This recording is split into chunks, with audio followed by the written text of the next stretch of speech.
JPC क्या होती है? जेपीसी, जिसकी मांग पर अड़ा विपक्ष और कब कब गठित की गई यह समिति, इस वीडियो में जानेंगे कि जेपीसी क्या होती है। जेपीसी संसद की वह समिति होती है जिसमें सभी पार्टियों की बराबर भागीदारी होती है। जेपीसी को यह अधिकार मिला होता है कि वह किसी भी व्यक्ति, संस्था या किसी भी उस पक्ष को बुला सकती है और उससे पूछताछ कर सकती है जिस विषय को लेकर उसका गठन हुआ है। शॉर्ट सेलर हिंडनबर्ग की रिपोर्ट आने के बाद उद्योगपति गौतम अदानी लगातार विवादों में हैं। अदानी की संपत्ति आधी से भी कम हो गई है। हर रोज अदानी समूह के शेयर्स में गिरावट हो रही है।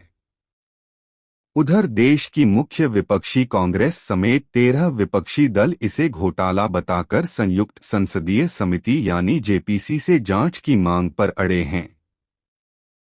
संसद के मौजूदा बजट सत्र में इस मांग पर लगातार हंगामा हो रहा है। हालांकि सरकार ने जेपीसी की मांग पर अभी तक कोई कदम नहीं उठाया है। ऐसे में सवाल उठता है कि जेपीसी क्या होती है, जिसकी मांग विपक्ष संसद में कर रहा है। इसका गठन कब किया जाता है? जेपीसी का गठन कब कब हुआ? आइए जानते हैं। दरअसल संसद के पास कई तरह के काम होते हैं और इन्हें निपटाने के लिए सीमित समय होता है। संसद का बहुत सा काम सदनों की समितियों द्वारा निपटाया जाता है, जिन्हें संसदीय समितियां कहते हैं। संसदीय समितियां दो प्रकार की होती हैं, स्थायी समितियां और तदर्थ समितियां। तदर्थ समितियां किसी खास उद्देश्य के लिए नियुक्त की जाती हैं और जब वो अपना काम समाप्त कर लेती हैं तथा अपना प्रतिवेदन प्रस्तुत कर देती हैं, तब उनका अस्तित्व समाप्त हो जाता है। प्रमुख तदर्थ समितियों में एक अहम समिति होती है, संयुक्त संसदीय समिति यानी जेपीसी। जेपीसी क्या होती है? संयुक्त संसदीय समिति यानी जेपीसी संसद की वह समिति होती है जिसमें सभी पार्टियों की बराबर भागीदारी होती है। जेपीसी को यह अधिकार मिला होता है कि वह किसी भी व्यक्ति, संस्था या किसी भी उस पक्ष को बुला सकती है और उससे पूछताछ कर सकती है जिसको लेकर उसका गठन हुआ है। अगर वह व्यक्ति, संस्था या पक्ष जेपीसी के समक्ष पेश नहीं होता है तो यह संसद की अवमानना माना जाएगा। इसके बाद जेपीसी संबंधित व्यक्ति या संस्था से इस बाबत लिखित या मौखिक जवाब या फिर दोनों मांग सकती है। संसदीय समितियों की कार्यवाही गोपनीय होती है। जेपीसी की शक्तियां क्या हैं? लेकिन प्रतिभूति और बैंकिंग लेनदेन में अनियमितताओं के मामले में एक अपवाद है। इसमें समिति निर्णय लेती है कि मामले में व्यापक जनहित को देखते हुए अध्यक्ष को समितियों के निष्कर्ष के बारे में मीडिया को जानकारी देनी चाहिए। मंत्रियों को आम तौर पर सबूत देने के लिए जेपीसी नहीं बुलाती है। हालांकि प्रतिभूति और बैंकिंग लेनदेन की जांच में दोबारा अनियमितताओं के मामले में फिर एक अपवाद है। इस मामले में जेपीसी अध्यक्ष की अनुमति के साथ मंत्रियों से कुछ बिंदुओं पर जानकारी मांग सकती है। किसी मामले में साक्ष्य मांगने को लेकर विवाद पर अंतिम शक्ति समिति के अध्यक्ष के पास होती है। इसके अलावा समिति में सदस्यों की संख्या भी बहुमत वाली पार्टी की अधिक होती है। किसी भी मामले की जांच के लिए समिति के पास अधिकतम 3 महीने की समय सीमा होती है।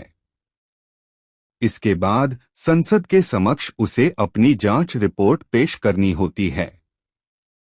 संसदीय इतिहास पर नजर डालें तो अलग अलग मामलों को लेकर कुल 8 बार जेपीसी का गठन किया जा चुका है। इसका गठन कब होता है?